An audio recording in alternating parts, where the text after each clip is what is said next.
कमजोर सरकार का क्या है? आज है, कल नहीं है। कमजोर सरकार का पूरा फोकस इस बात पर होता है कि किसी तरह उनकी गाड़ी चलती रहे, समय पूरा हो जाए। आप मुझे बताइए, यहां नौजवान भी है, किसान भी है, तो बड़ी आसानी से समझ जाएंगे। आप मुझे बताइए, 100 सीसी के इंजन से, 100 सीसी के इंजन से आप 1000 सीसी की रफ्तार ले सकते हैं क्या? ले सकते हैं क्या? आपको विकास की तेज रफ्तार चाहिए तो वो सिर्फ दमदार सरकार ही दे सकती है, बीजेपी सरकार ही दे सकती है। साथियों, भाजपा की दमदार सरकार का मतलब क्या होता है, ये हमारा अवध बेहतर जानता है, उससे भला अच्छा और कौन जान सकता है। यहां बाराबंकी से लोग राम नाम वाली ईंट लेकर अयोध्या के लिए पैदल निकले थे।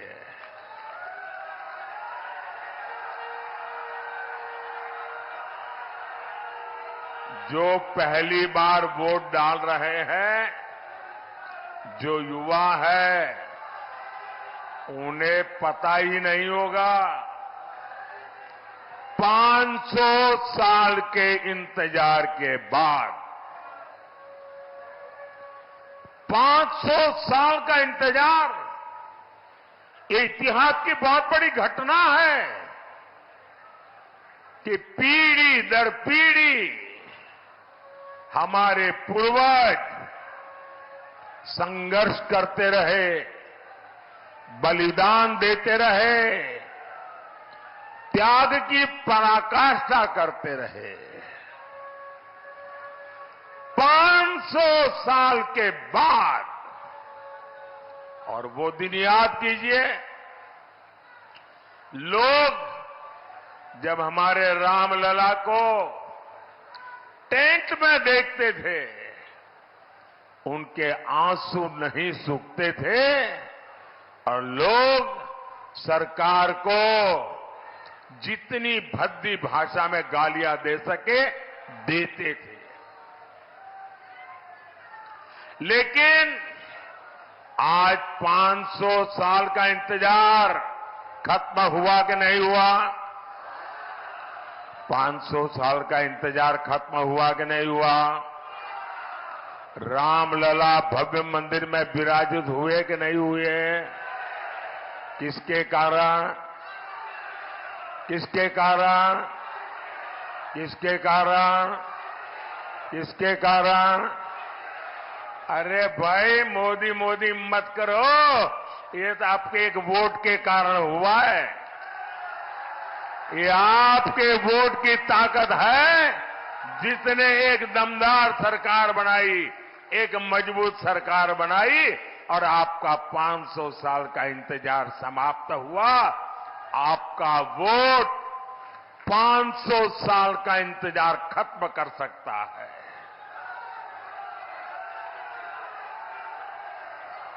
और इसलिए भाइयों बहनों,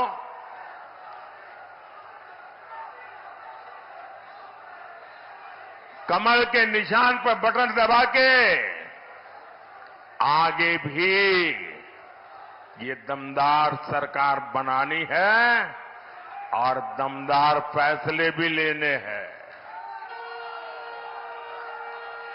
लेकिन साथियों, दूसरी तरफ ये कांग्रेस वाले, ये सपा वाले क्या कह रहे हैं? पहले इन्होंने रामलला को टेंट में पहुंचाया, फिर अपनी वोट बैंक को खुश करने के लिए इन्होंने कहा यहां मंदिर की जगह कोई धर्मशाला बना दो, कोई स्कूल बना दो, अस्पताल बना दो। अब जब मंदिर बन गया तो उन्होंने इतना पेट में जहर भरा पड़ा है, इतना जहर पड़ा है, पता नहीं उनकी राम से क्या दुश्मनी है। राम लला की प्राण प्रतिष्ठा का निमंत्रण ठुकरा दिया।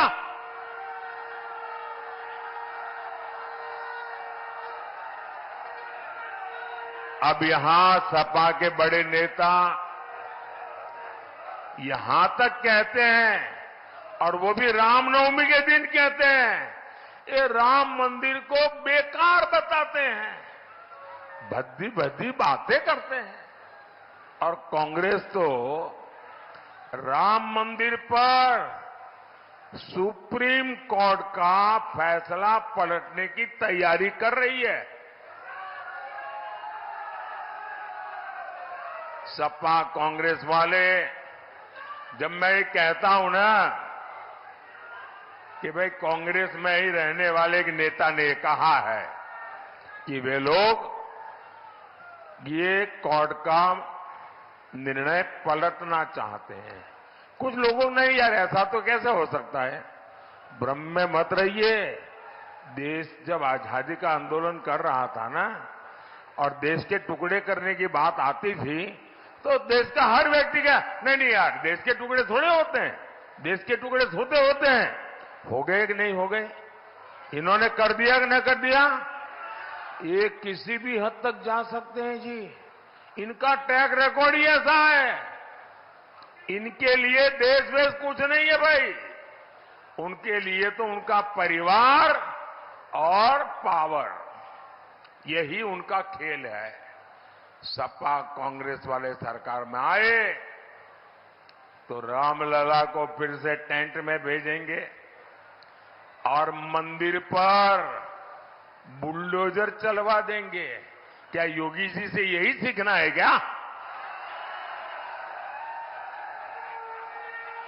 अरे जरा योगी जी से ट्यूशन लो, बुलडोजर कहां चलाना कहां नहीं चलाना।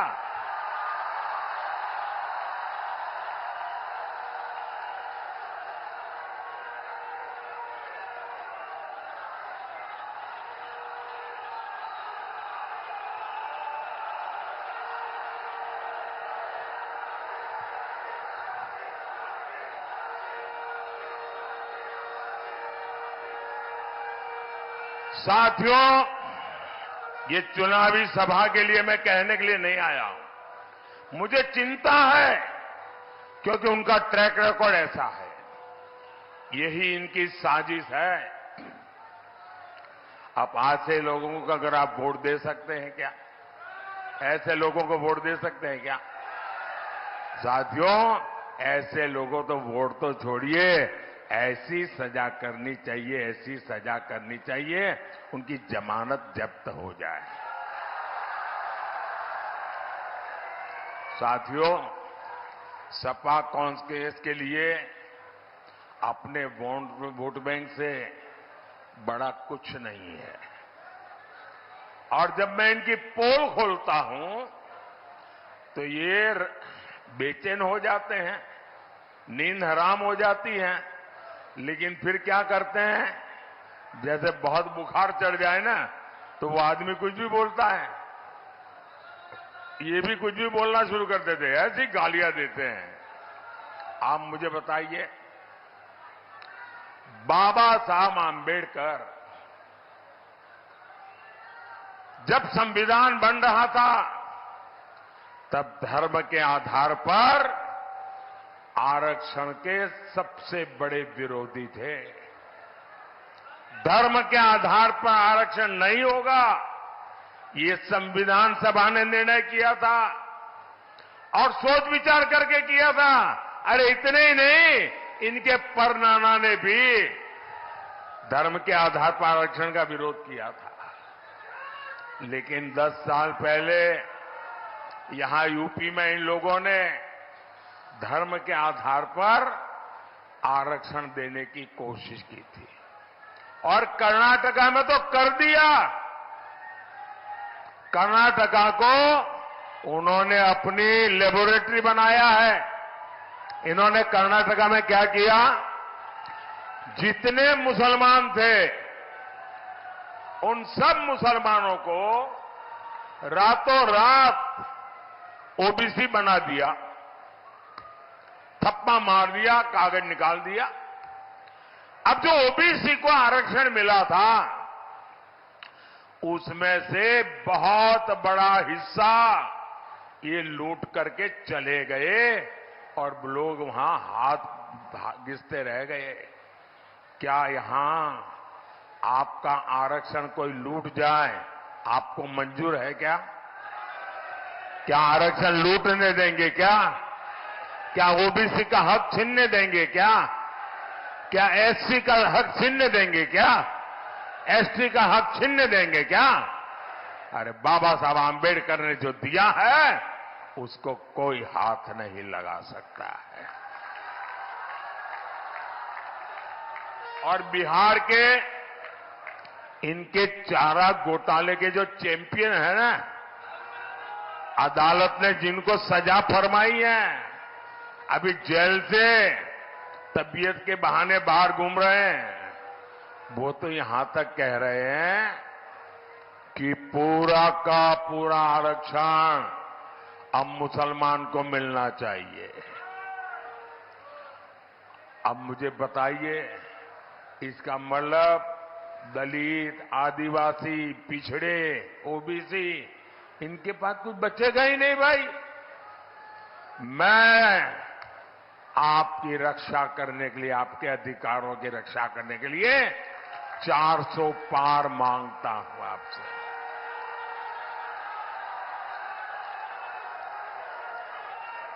कांग्रेस के शहजादे कहते हैं ये नया ले आए हैं भाई। वो कहते हैं कि आपकी कमाई का एक्सरे करेंगे, मतलब आपका लॉकर में क्या है, आपकी जमीन कितनी है, गहने कितने हैं, सोना कितना, चांदी कितनी, आपके मंगलसूत्र कहां है। वो लूट चलाना चाहते हैं। वो क्या कहते हैं कि आपके पास जो है आपसे लेकर के जिसके पास नहीं है उसको दे दिया जाएगा। मतलब जो वोट जिहाद करेगा उनको दिया जाएगा। भाइयों बहनों, ये इनका ट्रैक रिकॉर्ड है। सपा कांग्रेस तुष्टीकरण के आगे घुटने टेक चुकी है और मोदी जब इनकी सच्चाई देश को बता रहा है तो वो क्या कह करते हैं, और ये लंबे समय से उनकी इकोसिटी में, उनके बेईमानी को अगर आप बेनकाब कर दो, उनकी घोर सांप्रदायिकता को बेनकाब कर दो, उनकी वोट बैंक की राजनीति को बेनकाब कर दो, दिन रात हिंदू मुसलमान करने वाली उनकी सोच को बेनकाब कर दो, तो वो कहते हैं मोदी हिंदू मुसलमान करता है। अरे मोदी तो बोलना पड़ता है तुम्हारे पापों का ये पूरा इतिहास देश को बताने के लिए। साथियों, ये लोग संविधान विरोधी है, ये दलित और पिछड़े विरोधी है। मोदी ने आर्टिकल 370 हटाया, इससे जम्मू कश्मीर में भी संविधान लागू हुआ, वहां दलितों को भी उनके अधिकार मिले। वो 2 दिन पहले ही सीएए कानून के तहत शरणार्थियों को नागरिकता मिलनी शुरू हो गई है। बड़ी खुशी खुशी मना कर वो कागज लेकर के फोटो निकलवा रहे हैं। ऐसे गरीब लोग निराधार पड़े थे देश में, कोई उनकी पूछने वाला नहीं था जी। इसके जो लाभार्थी है उनमें ज्यादातर मेरे दलित भाई बहन हैं, मेरे पिछड़ी समाज के भाई बहन हैं। सपा कांग्रेस के लोग इसका भी विरोध करते हैं। सपा के लोगों ने यूपी में दलितों के साथ कितना अन्याय किया है ये बच्चा बच्चा जानता है। जो मोदी देश के संविधान को सशक्त कर रहा है, उसको लेकर अफवाहें फैलाते हैं। संस्कार देखिए साथियों, भाजपा सरकार बाराबंकी के किसान राम शरण वर्मा जी को बड़े गर्व के साथ पद्म पुरस्कार देती है, पद्म सम्मान देती है। कृषि में उनके योगदान को नमन करती है। और ये कांग्रेस ही बेनी बाबू जैसे वरिष्ठ नेता का डगर डगर अपमान करते हैं और ये देखकर भी सपा के शहजादे चुप रहते हैं। वो बेनी बाबू जिन्होंने देश और समाज की सेवा में पूरा जीवन खपा दिया, उनको इस तरह अपमानित किया है कांग्रेस सपा ने। साथियों, भाजपा सरकार सबका साथ, सबका विकास, सबका विश्वास, सबका प्रयास, इस पवित्र मंत्र पर चलती है। मुफ्त अनाज हो, मुफ्त इलाज हो, पक्का घर हो, या सस्ता गैस का सिलेंडर हो, या नल से जल हो, ये बिना भेदभाव सबको दिया जाता है। आपको याद है ना, सपा के शासन में क्या होता था? अरे उस समय बिजली भी जो वोट जिहाद करेगा उसके लिए रिजर्व रहती थी, बाकियों को बिजली नहीं मिलती थी। और मैं आज एक और बात कह रहा हूं, जिस वोट बैंक के पीछे लोग भागते हैं, वोट बैंक की अब इनकी सच्चाई समझने लगे हैं। 3 तलाक कानून से खुश हमारी माताएं बहनें बीजेपी को लगातार आशीर्वाद दे रही है। भाई और बहनों, राम काज से आगे अब राष्ट्र काज का समय है। राम काज की प्रेरणा राष्ट्र काज के लिए है। यहां मैथा की खेती बहुत होती है। ऐसी हर कृषि उपज से जुड़े प्रोसेसिंग उद्योग के लिए यहां अनंत संभावना है। बाराबंकी, मोहनलालगंज के छोटे किसानों को पीएम किसान सम्मान निधि के भी करीब करीब 1,600 करोड़ रुपए मिले। यहां का गमछा मुझे भी भेंट दिया गया। अब ये गमछा बहुत प्रसिद्ध हो रहा है और हमारे योगी जी ने जो 1 डिस्ट्रिक्ट 1 प्रोडक्ट का मिशन चलाया ना, आज मैं भी दुनिया में कहीं जाता हूं तो मैं गिफ्ट क्या लेके जाऊंगा, मुझे दिमाग नहीं खपाना पड़ता है। मुझे लखनऊ में यूपी सरकार की वेबसाइट पे जाता हूं, योगी जी का 1 डिस्ट्रिक्ट 1 प्रोडक्ट देख लेता हूं और मैं कहता हूं भाई चलिए ये 6-7 चीजें ले लो, वहां दे देंगे लोगों को। योगी जी की सरकार ने जिस प्रकार इसको जीआई टैग दिया, इसकी प्रसिद्धि की है।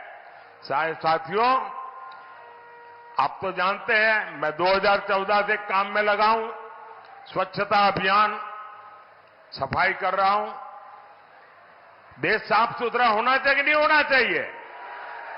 स्वच्छता होनी चाहिए कि नहीं होनी चाहिए? और हमारे मोदी जी और हमारे योगी जी भी सफाई कर रहे हैं, वो भी सफाई होनी चाहिए ना। दुर्गंध आती है तो नींद आती है क्या? तो दुर्गंध हटानी पड़ती है ना।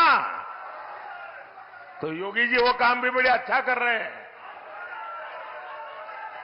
और ये सफाई होने के कारण अब उत्तर प्रदेश में निवेश का माहौल बना है। लोग विश्वास के साथ उत्तर प्रदेश में उद्योग धंधे के लिए रुपये लगाने के लिए तैयार हुए हैं। साथियों, जहां जहां राम के निशान है उन क्षेत्रों को रामायण सर्किट के तहत विकसित बनाने की योजना। यहां तो सत्रिक आश्रम है जहां राजकुमारों की शिक्षा दीक्षा हुई थी। महादेव कॉरिडोर के विकास का काम भी चल रहा है। ऐसे विकास कार्य हमारी विरासत को भी सशक्त करेंगे और पर्यटन उद्योगों से युवाओं को नए अवसर भी देंगे। साथियों, विकास और विरासत, ये विकसित भारत बनाने के लिए आपके आशीर्वाद मांगता है। आपको भारी मतदान करना है। ज्यादा से ज्यादा मतदान करेंगे, ज्यादा से ज्यादा मतदान करेंगे, ज्यादा से ज्यादा लोग मतदान करने के लिए निकलेंगे। सुबह 10 बजे से पहले मतदान होगा। पहले मतदान फिर जलपान, पहले मतदान फिर अब आप ऐसा तो नहीं होगा ना जलपान याद रखोगे और मतदान भूल जाओगे, ऐसा नहीं होगा ना। अच्छा, पोलिंग बूथ जीतोगे, सभी पोलिंग बूथ जीतोगे, पुराने सारे रिकॉर्ड तोड़ोगे। अच्छा, मेरा एक काम करोगे, क्या कमाल हो यार, ठंडे हो जाते हो। जरा हाथ ऊपर करके बताइए, मेरा काम करोगे क्या? ये चुनाव वाला काम नहीं है, मेरा पर्सनल काम है। करोगे? पक्का करोगे? अच्छा, घर घर जाइएगा, ज्यादा से ज्यादा परिवारों में जाइएगा। परिवार में हर बुजुर्ग परिवार के मुखिया के साथ बैठिएगा, उनको कहिएगा मोदी जी आए थे और मोदी जी ने आपको राम राम कहा है। मेरा राम राम पहुंचा देंगे, हर घर में पहुंचा देंगे। बोलिए भारत माता की, भारत माता की। बहुत बहुत धन्यवाद।